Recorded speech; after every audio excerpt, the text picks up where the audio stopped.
Já, hér við Rauðaborðið eru sestar hjá mér, það Steinunn Bergmann og Þóra Leósdóttir, en þær eru annars vegar formenn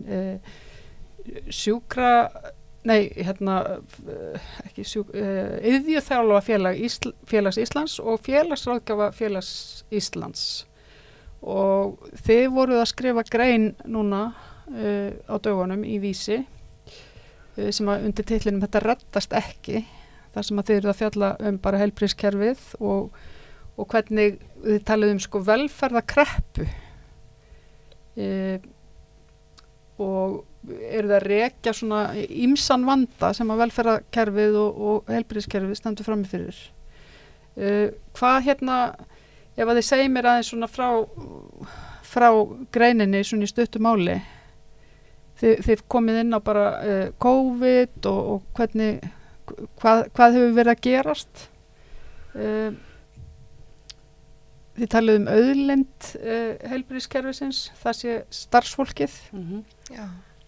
Og hvað, erum við að sjá hrun í þeirri auðlind? Já, við auðvitað sjáum það sko að heilbrigðisstéttir hafa til margra ára vakið athygli á því að það skortir fólk og það ekki nóg margir sem að mennta sig í heilbrigðisvísindunum. Og það auðvitað margt sem kemur þar til.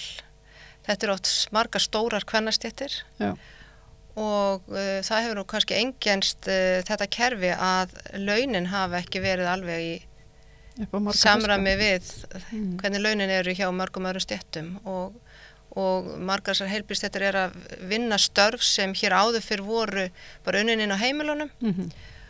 Og við erum að tala heilbrigðisstéttir í víðu samhengi, ekki bara sem að starfa innan heilbrigðiskerfisins heldur líka eins og almennt innan velferðarkerfisins og félagsþjónustu og víða og þannig að þetta eru störf sem að konur sinntu gjarnar inn á heimilunum á þess að fá laun fyrir.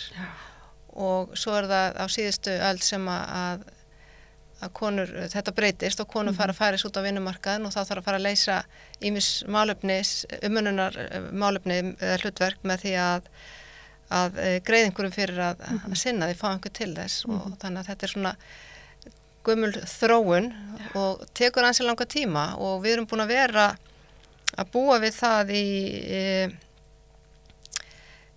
ansi lengi að það er þessi áhersla á að jafna laun kynjanna og vera ekki með launamun. En okkur miðar ansi hægt og miklu hægar heldur en maður myndi vilja.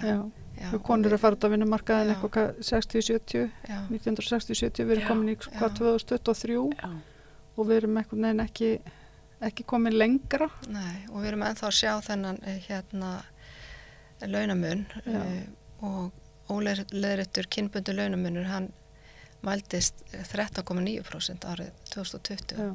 Þannig að það er alveg með ólíkindum og við sjáum launasetningu þessara heilbrigðisstétta hjá hinu opinbera talsvert lægri heldur en hjá öðrum stéttum í öðrum geirum hins opinbera líka. Það verðum að bera saman bara innan opinbera geirans. Það er erfitt að mæla eða bera saman laun þessara stétta við almennumarkaðin vegna þess að það er bara hið opinbera sem að kaupa, að mestu leyti sem að kaupa þjónustu heilbrigðisstéttana. Þannig að samanburðurinn er erfiður. Var það ekki mitt 1962-3 þegar var ákveð með lögum að jafna launamun kynjanna á 5 árum? En eins og Steinunn bendir á þá eru við búin að vekja athygli á þessu lengi, áratugum saman og það er bara brýnt að hafa það í huga að heilbrigðismenntað fagfólk, háskólamenntað, það starfar víða í samfélaginu. Við störfum í rauninni í heilbrigðisþjónustu eins og Steinunn nefnir en líka í félagsþjónustu. Við störfum líka í menntakerfinu. Það vinna þroskaþjálfar, félagsráðgjafar, iðjuþjálfar í skólum og leikskólum landsins. Þannig að þetta er fjölbreyttur starfsvettvangur og það eru hreinlega ekki nægilega margir að mennta sig í heilbrigðisgreinum. Og við bendum þarna á í greininni að stjórnvöld hafa gert átak til þess að laða fleiri í kennaramenntun og þá á ég við öll stig kennaramentunar og það hefur gefist vel.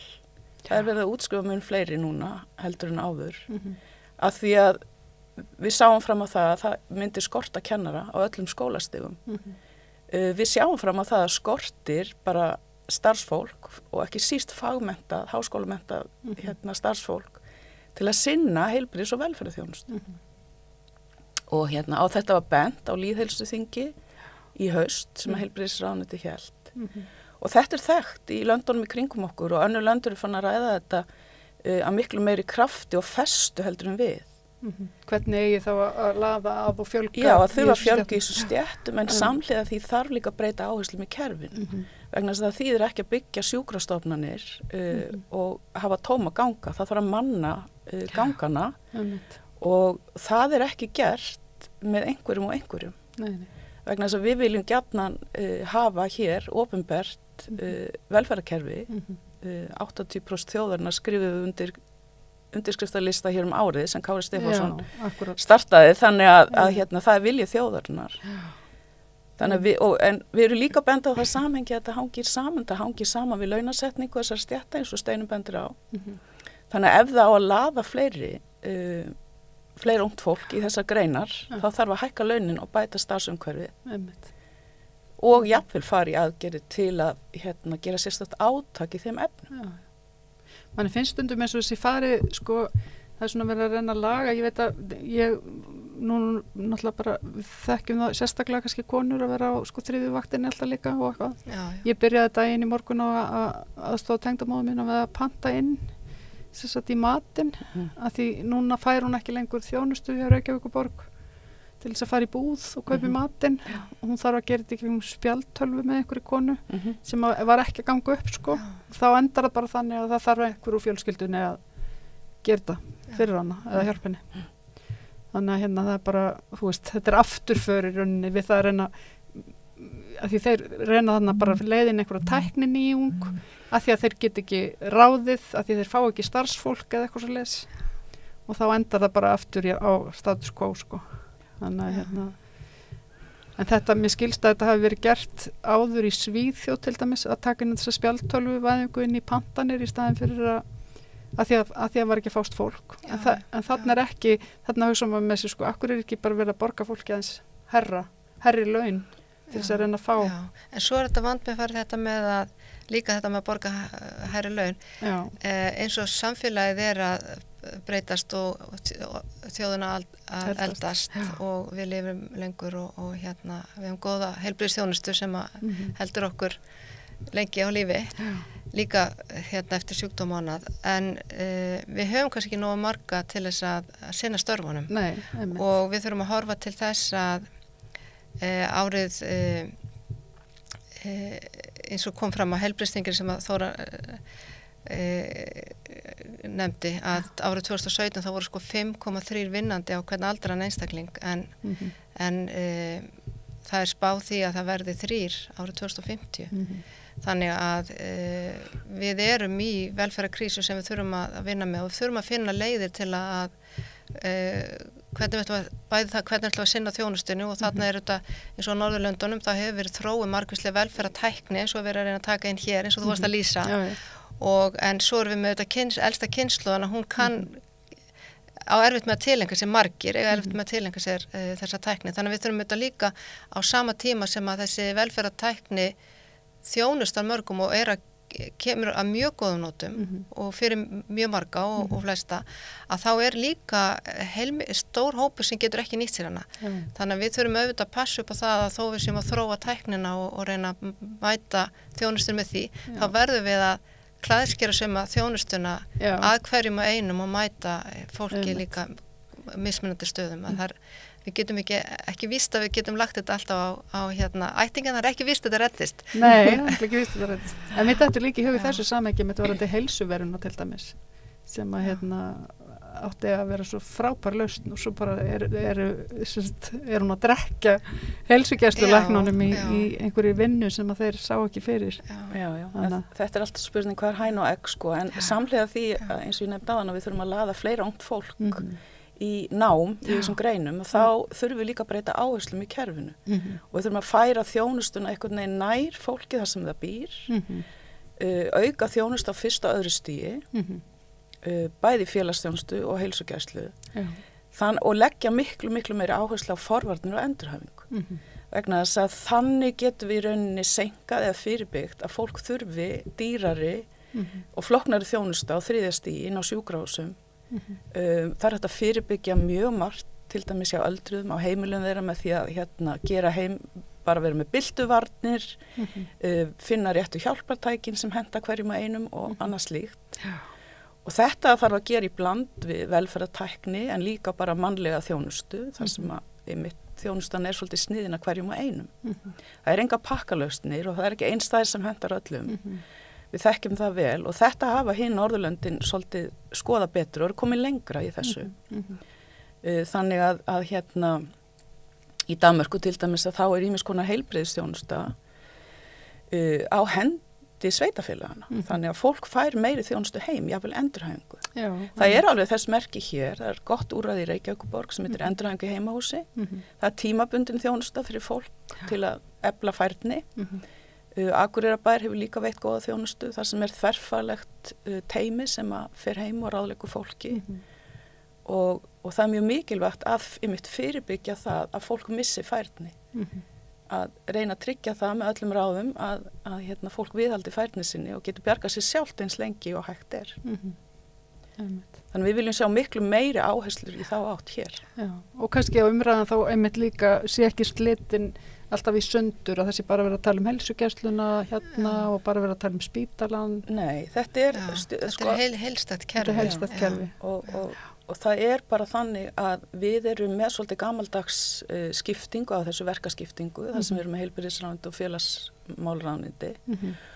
Og oft og tíðum þá kemur það fram þegar á að dýpka umræðina að það er þörf á þessar og hinni þjónustunni, að þá bara segir annar aðilinn heyrðu hinn á að borga. Þannig við ströndum einhvern veginn þar. Þetta er allt verkefni sem hægt er að leysa. Þannig að við viljum sjá bara miklu meiri kröftugri áherslur. Það er búið að gera góðar áætlanir, heilbrigðisáætlun, geðheilbrigðisáætlun, endurhæfingar áætlun, þannig að við erum búin að setja markmið og við vitum hvað peningarnir þurfa að fara í. En það er ekki nóg að byggja hjúkrunarheimili og spítala. Það þarf að manna gangana eins og ég segi. Og þetta fólk er ekki til, við erum að horfa á það. Og við erum 8 heilbrigðisstéttir inn í BHM og flestar þessar stéttir hafa bara bent á þetta lengi. Hvað, sjáuð einhverja lausnir á til dæmis eins og bara þessu misræmi í aldursskiptingu þjóðarinnar sem við erum að horfa fram á?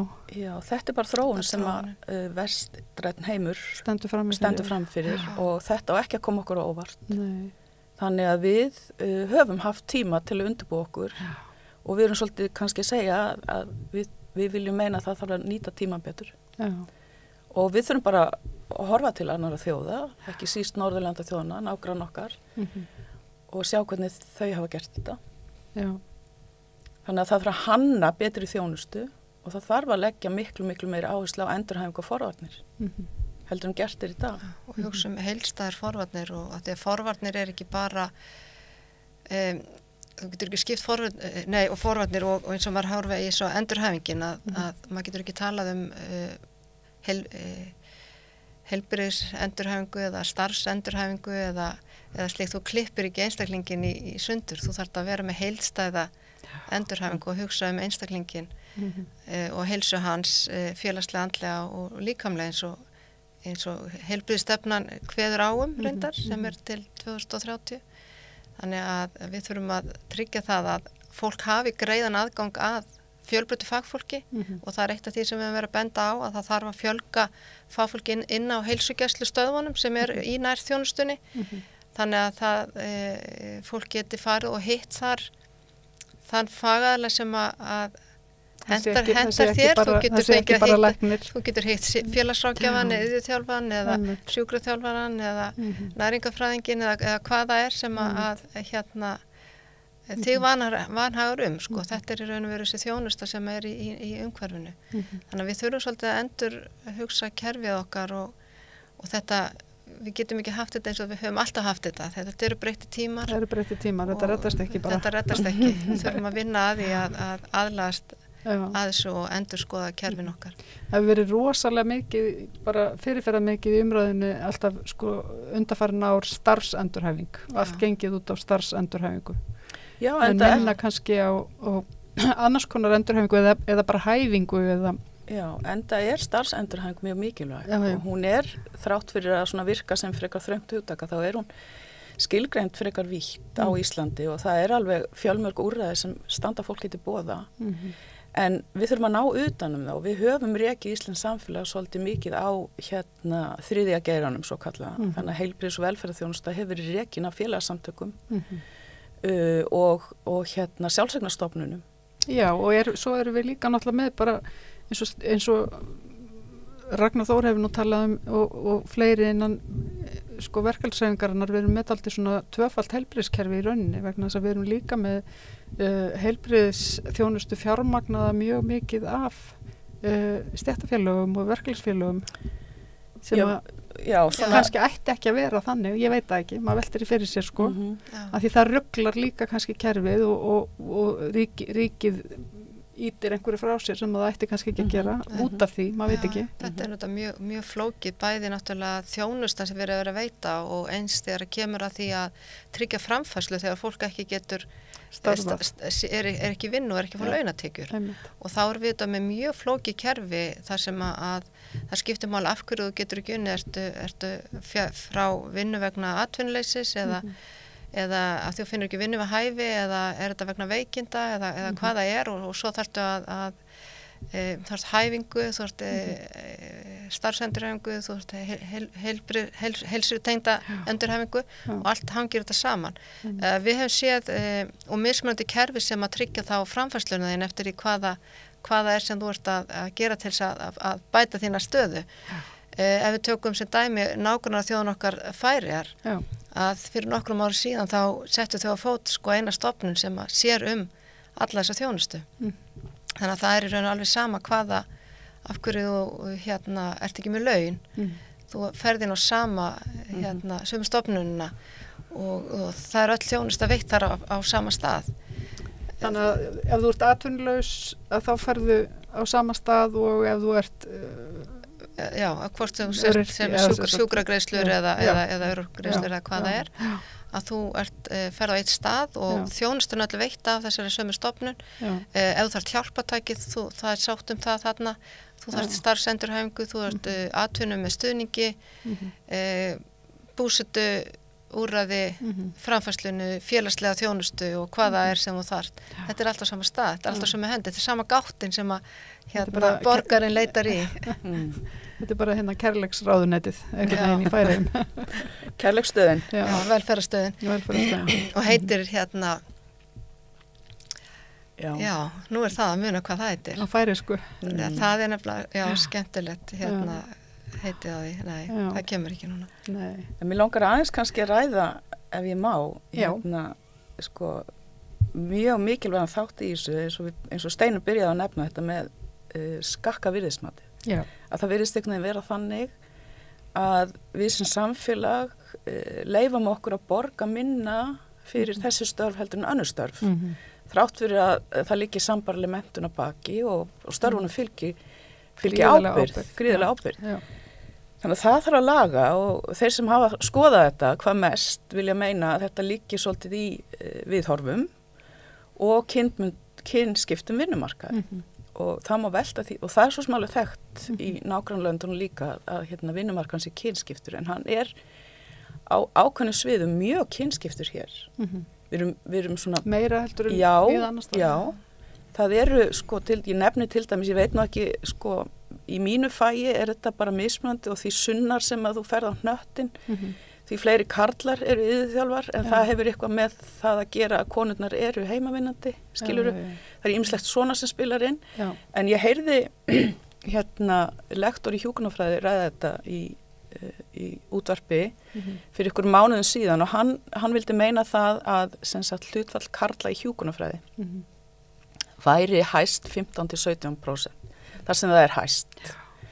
Þannig að þetta nú svona heilt yfir, en iðjuþjálfarstéttin hér á landi til dæmis bara 98% kvennastjætt. Það eru held ég að ef ég maður rétt 5 karlar í félaginu. Já. Þannig að við erum svolítið langt á eftir með þetta. Þannig að það eitthvað líka í okkar samfélagsgerð sem gammaldags og en vissulega eru kollegar okkar á Norðurlöndunum að ræða líka þennan kynbundna launamun. Þannig að þetta svo sem ekkert sér íslenskt fyrirbæri en okkur gengur meira hægar en öðrum vil ég meina. Þannig að við eigum inni töluvert af launum þessar stéttir og þá höfum við verið að benda á það að svona á þessum ríkisstofnunum eins og Landspítala og öðrum heilbrigðisstofnunum þá þessi launasetning þessar stétta hvað lægst. Þannig að það þarf að laga það. Það svona okkar ábending og krafa. Já, þetta náttúrulega eitthvað eins og segir, eitthvað sem liggur svolítið djúpt örugglega hjá okkur. Það virðist vera svo. Já. Ég held að bara svona í fljótu bragði, ég held að ég þekki einn hjúkrunarfræðing sem karlmaður. Þannig að og ég man að ég hitti einhvern tímann mann sem að sagðist hafa verið lengi vil starfa sem sjúkraliði og sjúkraliði og ég bara svona datta mér andlit, ég held ég hafa aldrei hitt karlsjúkraliði áður. Þannig að já, þetta er svolítið svakalegt. En svo núna, aðeins að þið talið COVID líka, hvaða mun finnið þið fyrir á COVID-inu? Ég meina, við erum í rauninni, svona frá mínum bæðurum séð, eins og ég hef alveg tölverðar reynslu af heilbrigðiskerfinu sjálf í gegnum mín eigin veikindi. Mér fannst einhvern veginn spítalinn, til dæmis Landspítalinn og ástandið í bara heilbrigðiskerfinu og jafnvel velferðarkerfinu öllu vera orðið svolítið mikið brotið fyrir COVID. Já, það var auðvitað mjög mikil álag á öllu kerfinu, bæði sjúkrahúsum, heilsugæslan, var auðvitað komast þar að líka áður. Félagsþjónustan, mjög mikið vinnuálag þar og fólk þurfa að forgangsraða og mjög mikil þungur málafjöldi og fólk með tilfinningu fyrir því að geta ekki sinnt öllu því sem það þyrfti að sinna, veita þá þjónustu sem það vildi vera að veita. Akkurat. Og þannig að það var orðið löngu fyrir COVID. Ef ég tek bara mínastétt eins og félagsráðgjafa að þeir fengu í fangið hrunið 2008 og þeir voru svona valla ekki búin að jafna sig eftir það allt saman þegar að COVID kemur og það var ekkit neitt annað að ræða en að bregðast bara við og breyta vinnu aðferðir og mæta fólki og tryggja órofna þjónustu og þetta aðra stéttir eins og þroskaþjálfa til dæmis og aðra sem að sinna fólki með fötlun sem að þarf að fá sína daglegu þjónustu og það þurfti raunum bara að endurskoða allt saman, alla verkferla og búa til nýja verkferla og svo veiktist fólk og fólk fór í einangrun vegna COVID smita eða nálaða við smita þannig að það var undirmannað aftur og aftur og aftur. Þannig að fólk þurfti bara að halda öllum boltum á lofti og gerðu það og tryggja það að viðkvæmir hópar fengju sína þjónustu.